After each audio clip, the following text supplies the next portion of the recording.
बिस्मिल्लाहिर्रहमानिर्रहीम अस्सलाम वालेकुम। मैकेनिक्स 2 में आज हम डिस्कस करेंगे केपलर्स लॉ ऑफ ऑर्बिट्स। तो केपलर्स का ये लॉ हमें बताता है कि जितने भी प्लैनेट्स हैं ये सन के अलोंग एलिप्टिकल पाथ में मूव करते हैं और उस एलिप्टिकल पाथ को ऑर्बिट कहा जाता है। और उस एलिप्टिकल पाथ में सन जो है वो एलिप्स के एक फोकस पर रहता है। तो ये डेफिनेशन है कि केपलर के लॉ ऑफ ऑर्बिट की स्टेटमेंट है जो मैंने बात की अभी, यानी कि all planets move in an elliptical orbit having sun at one focus. इसको हम कहते हैं केपलर्स लॉ ऑफ ऑर्बिट्स।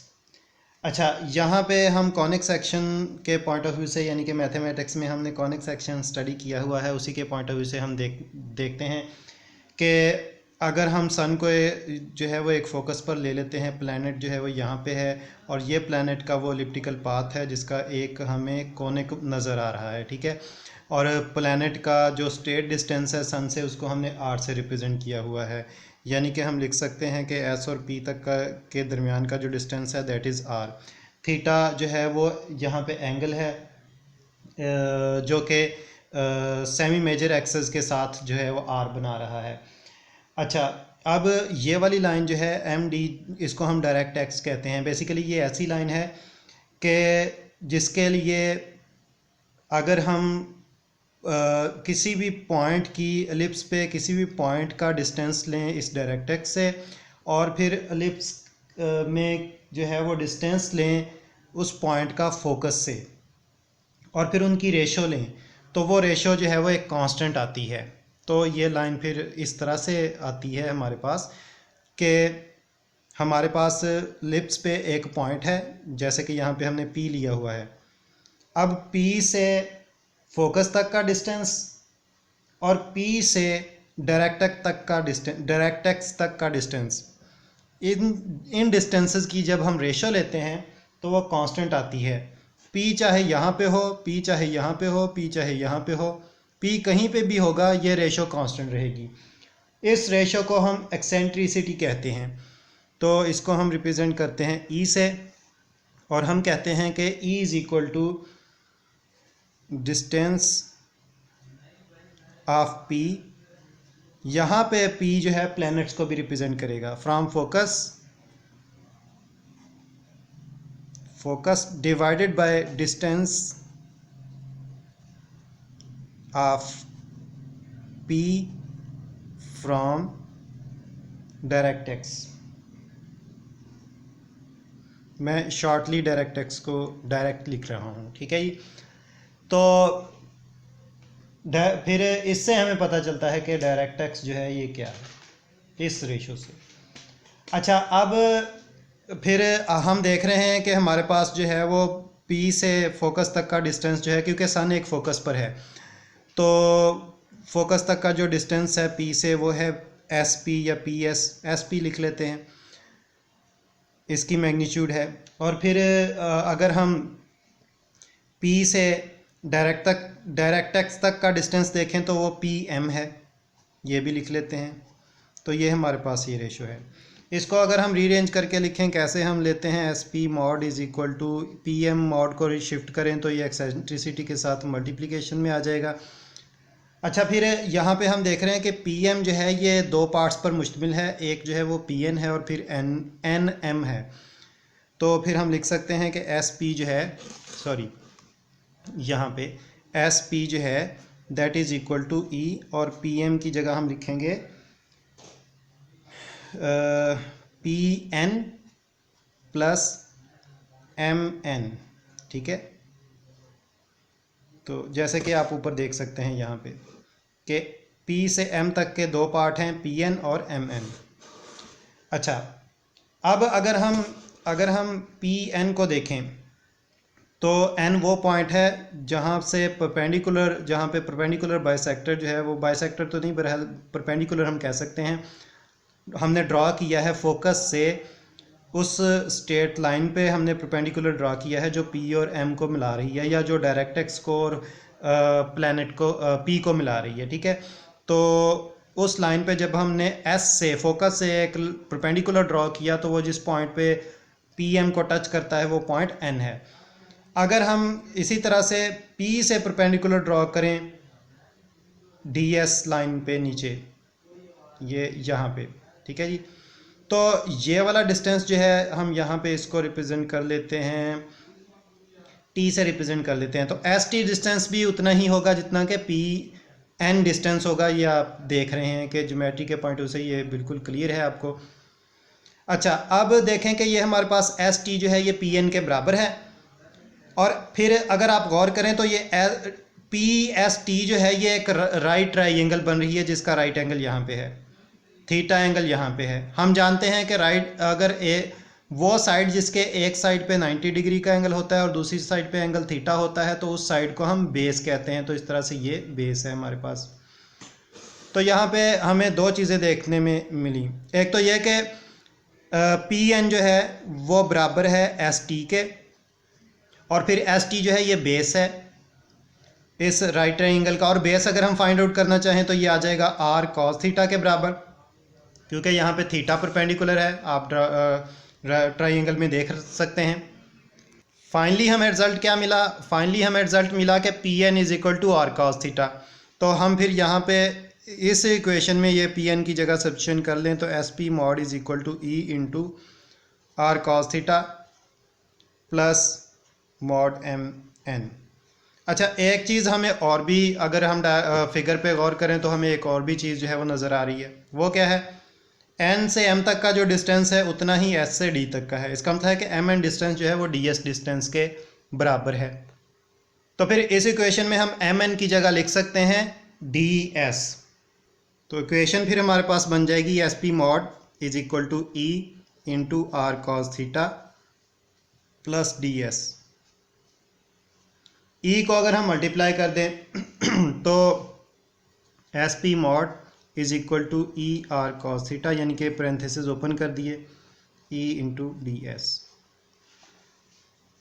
इसमें हमने जो एस पी था इसको हमने डिफाइन किया हुआ था आर, तो एस पी की जगह हम लिख लेते हैं R is equal to E R cos theta plus E into D S. ठीक है, ई आर कॉस थीटा को हम शिफ्ट कर देते हैं लेफ़्ट साइड पे, तो ये नेगेटिव में आ जाएगा। R minus e are cos theta is equal to E into D S. ठीक है, आर कॉमन ले लेते हैं तो 1 minus E cos theta is equal to e. अच्छा, ई डी एस जो है फोकस से डायरेक्ट तक का जो डिस्टेंस है, फोकस से डायरेक्ट तक का जो डिस्टेंस है ई डी एस, इसको हम एक और क्वांटिटी एल से इसको जब हम मल्टीप्लाई करते हैं एक्सेंट्रिसिटी से तो हमें एक और क्वांटिटी मिलती है एल। ठीक है, और ये जो एल है इसको हम कहते हैं latus rectum. R into 1 minus ई कॉस थीटा बराबर आ जाएगा एल के, या फिर r is equal to L divided by 1 minus E cos theta आ जाएगा। तो ये हमारे पास रेडियस की इक्वेशन आ गई। और अगर हम कॉनिक सेक्शन जो है वो हमारे पास अगर हमारे माइंड में क्लियर है पहले से, तो हमें याद हो, तो फिर हम जानते हैं कि ये इक्वेशन जो है ये ऐसे रेडियस की इक्वेशन है जो कि एलिप्स का रेडियस बनता है। तो बेसिकली हमने किया क्या था, हमने एक कॉनिक जो था वो कंसीडर किया था, और हमें नहीं पता था कि वो एलिप्टिकल फॉर्म में है या नहीं। बहरहाल हमने उसके एक साइड पे सन को रखा, दूसरी साइड पे प्लैनेट को रखा, डायरेक्ट एक्स डिफ़ाइन किया, और डायरेक्ट एक्स डिफ़ाइन करने के बाद हमने जब रेडियस उस कॉनिक का फाइंड आउट किया तो वो रेडियस बेसिकली एलिप्टिकल पाथ का रेडियस आया। तो इस तरह से इस इक्वेशन को, जिसको हम इक्वेशन ऑफ ऑर्बिट भी कहते हैं, इक्वेशन ऑफ ऑर्बिट, तो इससे हमें पता चल गया कि सन और प्लैनेट का जो आपस में लिंक होगा, या प्लैनेट जो आपस में जो सन के अराउंड रिवॉल्व करेगा वो एलिप्टिकल पाथ में रिवॉल्व करेगा, जैसे कि केपलर ने डिफ़ाइन किया था। अच्छा, फिर हमने देखा कि सन जो है एक फोकस पे है, और इसी चीज़ को लेते हुए हम दो क्वांटिटीज़ को डिफ़ाइन करने की यहाँ पे कोशिश करेंगे। हमने देखा कि हमारे पास जो है R is equal to L divide by 1 minus E cos theta है।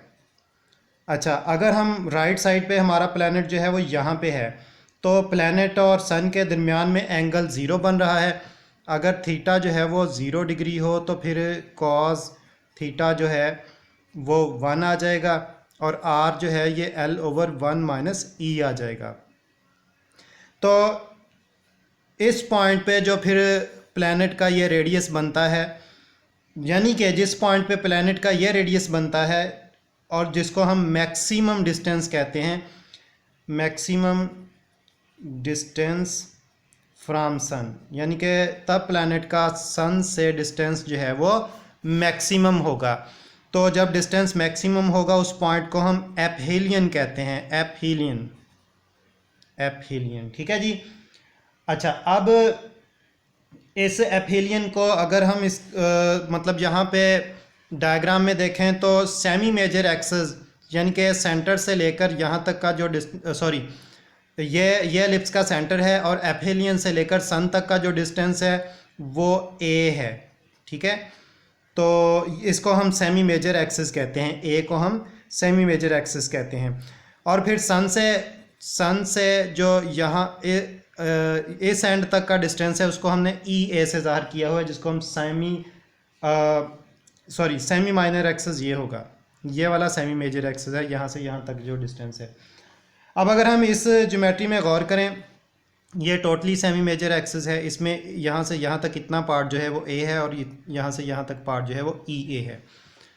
अच्छा, इसमें फिर हम यहाँ पे देख रहे हैं कि अगर हम ए और ई ए को एडअप करें तो हमें, अच्छा ये ई ए भी थोड़ा सा गलत डिफाइन हो गया है, एपहीलियन से लेकर सेंटर तक ए आएगा और सेंटर से लेकर सन तक ई ए आएगा, ये यहाँ से यहाँ तक ई ए आएगा। तो ए और ई ए को एडअप करें तो हमें जो डिस्टेंस मिलता है, हमने कहा था कि वो एपहीलियन डिस्टेंस है, उसको हम आर ए से रिप्रेजेंट करेंगे, या एपहीलियन रेडियस भी इसको हम कह सकते हैं। इसी चीज़ को हम इस तरह से लिख सकते हैं कि r a is equal to, a को यहाँ से कांस्टेंट लिया तो 1 प्लस ई आ जाएगा, ठीक है। तो फिर हमने ऊपर जो r फाइंड आउट किया है उसको हम r1 से डिफाइन कर देते हैं और r1 जो है हमारे पास L/1 प्लस 1 माइनस ई के बराबर आया है। तो अब हम ये करते हैं कि अगर हम a में से ई ए माइनस करें तो फिर हमें बाकी ये वाला पार्ट बचेगा, क्योंकि सेंटर से एंड पॉइंट तक का डिस्टेंस ए है, यानी कि यहाँ से यहाँ तक का डिस्टेंस ए है, जबकि फोकस और सेंटर तक के दरमियान का डिस्टेंस ई ए है। तो ए में से ई ए माइनस कर दें तो बाकी ये वाला डिस्टेंस बच जाएगा, ठीक है। तो फिर अगर हमारा प्लैनेट यहाँ पे हो तो फिर प्लैनेट और सन तक के दरमियान का डिस्टेंस ये होगा, यानी कि ये वाला डिस्टेंस, वही जो हमें माइनस करने से मिलेगा, यानी कि ए माइनस ई ए। इससे हमें जो है वो सन से प्लैनेट का कम से कम डिस्टेंस मिलेगा, जिसको हम आर पी से रिप्रेजेंट करेंगे। यहाँ पे ए अगर कॉमन ले लें तो 1 माइनस ई रह जाएगा हमारे पास। तो ये जब ये डिस्टेंस होगा प्लैनेट का सन से, इसको हम क्लोजेस्ट डिस्टेंस कहेंगे या शॉर्टेस्ट डिस्टेंस। मैं शॉर्टली डिस्टेंस को लिख रहा हूँ तब क्योंकि हमारे जो प्लैनेट है वो हमारे कर्वेचर के एक्सिस के नेगेटिव साइड पे चला गया है, तो एंगल जो है वो थीटा जो है वो 180 डिग्री का आ जाएगा और कॉस 180 डिग्री जो है वो -1 होता है। और हमने देखा था कि हमारे पास आर जो है वो L/1 माइनस कॉस थीटा के बराबर है। यहाँ पे हम एंगल अगर 180 पुट करें, R2 डिफ़ाइन कर लें आर के लिए, L/1 minus cos 180, cos 180 minus आएगा तो -1 माइनस -1 +1 हो जाएगा, तो ये 2 हो जाएगा। R2 is equal to L/, यहाँ पे सॉरी ई भी आएगा, ठीक है। तो L/1 प्लस 2 नहीं होगा, 1 प्लस ई हो जाएगा, ठीक है। तो अब हमारे पास जो डिस्टेंस का रेडियस होगा वो ये होगा, और इसको हम जब प्लैनेट का सन से ये डिस्टेंस होगा तो उस पॉइंट को जहाँ पे प्लैनेट होगा उसको हम पेरीहीलियन कहेंगे, पेरीहीलियन। तो अगर हम एपहीलियन और पेरीहीलियन को एडअप करें R1 प्लस R2 तो हम देखते हैं कि हमें सेमी मेजर एक्सिस की टोटल लेंथ मिलेगी। तो हम पहले एडअप करते हैं इन इक्वेशंस के लिहाज से। तो हमारे पास R1 है L/1 minus E plus R2 है L/1 प्लस ई। तो अगर हम LCM लें तो 1 minus e into 1 plus e, और ऊपर हमारे पास L into 1 plus e plus L into 1 minus e. और अगर हम ये ओपन करें यानी कि इसको सॉल्व करें, नीचे a plus B into A minus B का फार्मूला लगते हुए 1 माइनस ई का स्केयर आ जाएगा। ऊपर हम देख रहे हैं कि L प्लस ई एल और फिर plus L minus e L आ जाएगा। L minus e L cancel out हो जाएगा, हमारे पास L बच जाएगा, एडअप होकर 2L हो जाएगा। तो फिर हमारे पास आ जाएगा R1 plus R2 is equal to 2L/1 minus E square. ठीक है, ये पेरीहिलियन से एपीहिलियन तक का सेमी मेजर एक्सिस की लेंथ आ जाएगी। इसके साथ साथ हम देखते हैं कि हमारे पास जो सेंटर से यहाँ तक का डिस्टेंस है उसको हमने ए से रिप्रेजेंट किया हुआ है, फिर इतना ही डिस्टेंस इस तरफ होगा सेंटर से यहाँ तक ए। तो इसका मतलब है कि यहाँ से यहाँ तक डिस्टेंस जो है ये अगर R1 प्लस R2 के बराबर है तो फिर R1 प्लस R2 जो है ये बराबर है A प्लस ए के, यानी कि R1 plus R2 is equal to 2A। अब इस इक्वेशन को और इस ऊपर वाली इक्वेशन को अगर हम कंपेयर करें राइट साइड्स तो 2A is equal to 2L/1 minus E square, या फिर A हमारे पास आ जाएगा L/1 माइनस ई स्केयर। तो ये हमारे पास जो है वो इक्वेशन बन जाएगी एलिप्टिकल पाथ के लिए। बिल्कुल उसी तरह की इक्वेशन बन गई है जिस तरह की इक्वेशन जो है वो हमने इक्वेशन ऑफ ऑर्बिट बनाई थी, उससे मिलती जुलती ये इक्वेशन है। तो हमने equation of orbit he discuss करनी है इस टॉपिक में, यानी कि केपलर के लॉ ऑफ ऑर्बिट में, जिसको हम केपलर का फर्स्ट लॉ भी कहते हैं। तो इस केपलर के फर्स्ट लॉ में हमने ये इक्वेशन ऑफ ऑर्बिट डेफिनेशन देखनी होती है इस लॉ की स्टेटमेंट, और फिर उसके बाद ऑर्बिट की इक्वेशन डिफ़ाइन करनी होती है जो हमने पहले डिस्कस की। और उसी से हमें पता चलता है कि जो इक्वेशन बनी है वो एलिप्टिकल पाथ के लिए बनी है, इसलिए प्लैनेट सन के अराउंड एलिप्टिकल पाथ में मूव करता है। फिर सन को एक फोकस पर रखते हुए हमने पेरीहिलियन और एपीहिलियन को डिफ़ाइन करना है, और उसके बाद हमने ए जो है जो कि सेंटर से डिस्टेंस है एपीहिलियन यानी कि एलिप्स के एक एंड तक का, वो उसको डिफ़ाइन करना है। तो इस लॉ में हमारी यही डिस्कशन है। Thank you very much.